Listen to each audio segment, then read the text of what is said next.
Hi friend, तर आज आपण ना गाजरचा हलवा बनवणार आहोत।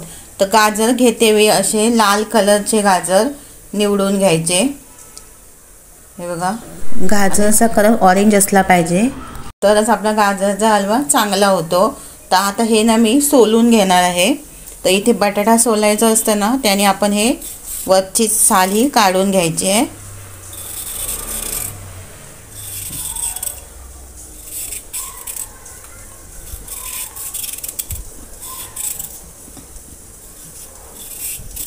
अशा पद्धतीने बघा साल काढून घ्यायची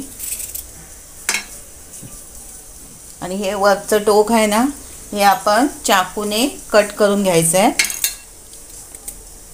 एकदम बारीक असेल तर आणि हे पण हे बघा असं। आता हे जाड ह्याला आहे ते तुम्हाला मी दाखवते। हे बघा, हे असतं ना लाचचं टोक, ते असं काढून घ्यायचं आणि हा सोलून घ्यायचा।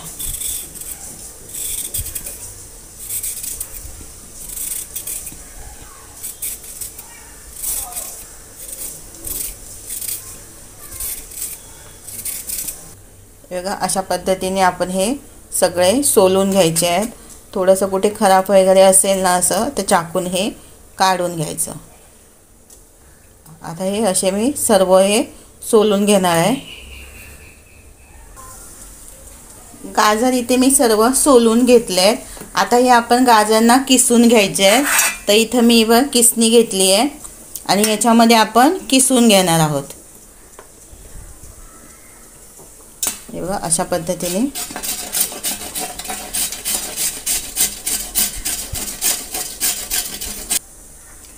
पद्धतीने आपण ना सर्व गाजर हे किसून घ्यायचे आहेत। गाजर आपले सर्व किसून झालेले आहेत। आता गाजरचा हलवा बनवण्यासाठी मी इथे एक कढई गॅसवरती गरम करत ठेवली आणि त्याच्यामध्ये 2 चमचे मी इथे घी घातलेलं आहे। आता त्याच्यामध्ये आपण हे गाजर किसलेले घालायचे।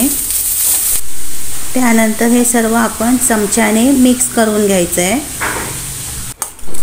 इथे मी 10 ते 15 मिनिटं हे मिक्स करून घेतलं आहे। आता आपल्या गाजरचा कलर चेंज झालेला आहे, पाहू शकता तुम्ही, आणि इथे कमी पण झाला आहे। आता याच्यामध्ये मी ना गरम केलेलं दूध घालणार आहे आणि थोडीशी दुधावरती जी साय आलेली आहे ती पण घातलेली आहे। तर तुमच्याकडे जर मावा असेल तो घातला तरीही चालेल। माझ्याकडे मावा नव्हता त्यामुळे मी इथे दुधाची साय घातलेली आहे थोडीशी। आता या गाजरच्या हलव्यामध्ये आपण जे दूध घातलं आहे ना, ते पूर्णपणे आपण आटवून घ्यायचं आहे। दूध आतमध्ये ठेवायचं नाही आहे। त्यासाठी आपल्याला हे मिक्स करत राहावं लागेल आणि गॅस आपण एकदम बारीक ठेवायचा, नाही तर कधी कधी काय होतं, आपलं हे गाजरचा हलवा खाली कढईला लागेल। त्यासाठी मिक्स करत राहायचं।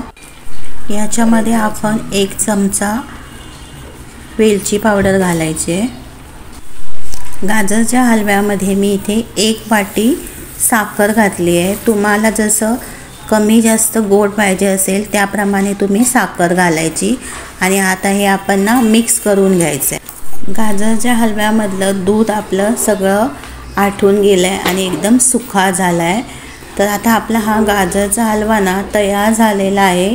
तुम्हाला हा हलवा कसा वाटला ते कमेंट करून सांगा आणि आवडला असेल तर लाईक, शेअर आणि सबस्क्राईब करायला विसरू नका।